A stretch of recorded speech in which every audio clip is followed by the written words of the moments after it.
Hello ನನ್ನ YouTube ಬಳಗ, welcome back to daily food recipe channel. ಇವತ್ತು ಮಾಡೋಣ ಆಲೂಗಡ್ಡೆ ಬಳಸಿ ಆಲೂ ಪರೋಟ ಸುಲಭ ವಿಧಾನವನ್ನು ತೋರಿಸ್ತಾ ಇದ್ದೀನಿ.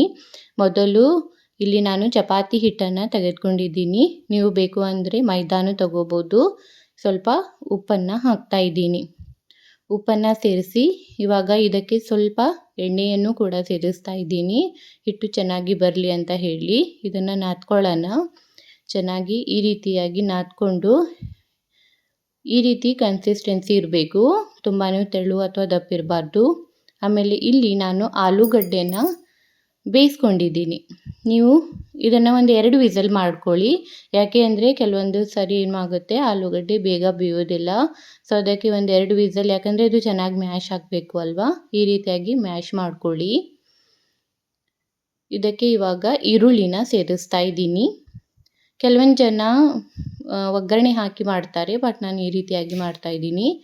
ಇದಕ್ಕೆ ಸ್ವಲ್ಪ ಕೊತ್ತಂಬರಿ ಸೊಪ್ಪನ್ನು ಸಣ್ಣದಾಗಿ ಕಟ್ ಮಾಡಿ ಹಾಕ್ಕೊಳ್ಳಿ. ಇವಾಗ ಇದಕ್ಕೆ ನಾನು ಕೆಂಪು ಖಾರದ ಪುಡಿನ ಯೂಸ್ ಮಾಡ್ತಾಯಿದ್ದೀನಿ. ರೆಡ್ ಚಿಲ್ಲಿ ಪೌಡರನ್ನು ಯೂಸ್ ಮಾಡ್ಕೊಳ್ಳಿ. ಕೆಲವೊಂದು ಜನ ಗ್ರೀನ್ ಮಾಡೋದಿದ್ದರೆ ಹಸಿಮೆಣಸಿನ್ಕಾಯಿ ಪೇಸ್ಟ್ ಹಾಕ್ಕೊಳ್ಳಿ. ಇದಕ್ಕೆ ಸ್ವಲ್ಪ ಅರಿಶಿಣ, ರುಚಿಗೆ ತಕ್ಕಷ್ಟು ಉಪ್ಪನ್ನು ಸೇರಿಸ್ತಾ ಇದ್ದೀನಿ. ಮತ್ತು ಇದಕ್ಕೆ ಸ್ವಲ್ಪ ಧನಿಯಾ ಪೌಡರನ್ನು ಹಾಕ್ಕೊಳ್ಳಿ. ಇಲ್ಲಿ ಸ್ವಲ್ಪ ಜಿಂಜರ್ ಗಾರ್ಲಿಕ್ ಪೇಸ್ಟ್ ಕೂಡ ನಾನು ಹಾಕ್ತಾಯಿದ್ದೀನಿ. ನಿಮಗೆ ಬೇಕಾದರೆ ಹಾಕ್ಕೊಳ್ಳಿ, ಇಲ್ಲಾಂದರೆ ಸ್ಕಿಪ್ ಮಾಡ್ಬೋದು. ಈ ರೀತಿ ಚೆನ್ನಾಗಿ ಇದನ್ನು ಮ್ಯಾಶ್ ಮಾಡ್ಕೊಳ್ಳೋಣ. ಇದು ಗಂಟಿರಬಾರ್ದು ಅಲ್ವಾ, ಇಲ್ಲ ಅಂದರೆ ಆ ಪರೋಟ ಹರಿದ್ಬಿಡುತ್ತೆ. ಸೊ ಈ ರೀತಿ ನೈಸಾಗಿ ಚೆನ್ನಾಗಿ ಇದನ್ನು ಮಿಕ್ಸ್ ಮಾಡ್ಕೊಳ್ಳಿ. ಇವಾಗ ಏನು ಹಿಟ್ಟನ್ನು ಕಲಸಿ ಇಟ್ಕೊಂಡಿದ್ವಿ ಅಲ್ವಾ, ಅದನ್ನು ಈ ರೀತಿಯಾಗಿ ಇಷ್ಟು ಪ್ರಮಾಣದಲ್ಲಿ ತಗೊಂಡು ಸ್ವಲ್ಪ ಒಣ ಹಿಟ್ಟು ಹಚ್ಚಿಬಿಟ್ಟು ಈ ರೀತಿಯಾಗಿ ಸಣ್ಣದಾಗಿ ಲಟ್ಟಿಸ್ಕೋಬೇಕು. ತುಂಬಾ ದೊಡ್ಡದಾಗಿ ಲಟ್ಟಿಸ್ಬಿಡಿ.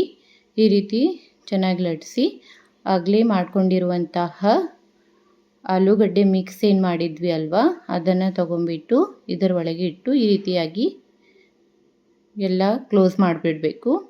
ಕ್ಲೋಸ್ ಮಾಡಿ ಎಕ್ಸ್ಟ್ರಾ ಹಿಟ್ಟು ಏನಿರುತ್ತೆ ಅಲ್ವಾ, ಅದನ್ನು ಇವಾಗ ತೆಗೆದುಬಿಡೋಣ. ಈ ರೀತಿ ಎಕ್ಸ್ಟ್ರಾ ಹಿಟ್ಟು ಬರುತ್ತೆ, ಅದನ್ನು ಈ ರೀತಿ ತೆಗೆದು ಇದು ಚೆನ್ನಾಗಿ ಈ ರೀತಿ ಕವರ್ ಮಾಡಿಬಿಟ್ಟು ಇವಾಗ ಮತ್ತೆ ಸ್ವಲ್ಪ ಒಣ ಹಿಟ್ಟು ಇದಕ್ಕೆ ಹಚ್ಚಿಬಿಟ್ಟು ಲಟ್ಟಿಸ್ಕೊಳ್ಳೋಣ. ತುಂಬ ಪ್ರೆಷರ್ ಹಾಕಿ ಲಟ್ಟಿಸ್ಬೇಡಿ, ಸ್ಲೋ ಆಗಿ ಲಟ್ಟಿಸ್ತಾ ಹೋಗಬೇಕು. ಆಮೇಲೆ ಇದರ ಸೈಡ್ಸ್ನಲ್ಲೂ ಕೂಡ ನೀವು ಲಟ್ಟಿಸ್ಕೊಳ್ಳಿ. ಈ ರೀತಿ ಚೆನ್ನಾಗಿ ಲಟ್ಟಿಸಿ. ಇವಾಗ ನಾನಿಲ್ಲಿ ಬಟರ್ ಹಾಕ್ತಾಯಿದ್ದೀನಿ. ನೀವು ಬೇಕಂದರೆ ಎಣ್ಣೆ ಕೂಡ ಹಾಕ್ಕೊಳ್ಳಿ, ಇಲ್ಲ ತುಪ್ಪ ಇದ್ದರೆ ಅದನ್ನು ಕೂಡ ಹಾಕ್ಕೋಬೋದು. ಇಲ್ಲಿ ಬಟರ್ ಬಳಸ್ತಾ ಇದ್ದೀನಿ. ಬಟರ್ ಹಾಕಿ ಮೆಲ್ಟ್ ಆದಮೇಲೆ ಈಗ ಮಾಡ್ಕೊಂಡಿರುವಂತಹ ಪರೋಟಾನ ಸೇರಿಸ್ತಾ ಇದ್ದೀನಿ. ಈ ರೀತಿಯಾಗಿ ಇದನ್ನು ಬೇಯಿಸ್ಕೊಳ್ಳೋಣ. ಒಂದು ಸೈಡ್ ಬೆಂದಿದೆ, ಇದು ಇನ್ನೊಂದು ಸೈಡ್ ಬೇಯಿಸ್ಕೊಳ್ಳೋಣ. ಈ ರೀತಿಯಾಗಿ ಚೆನ್ನಾಗಿ ಕಲರ್ ಬರುತ್ತೆ.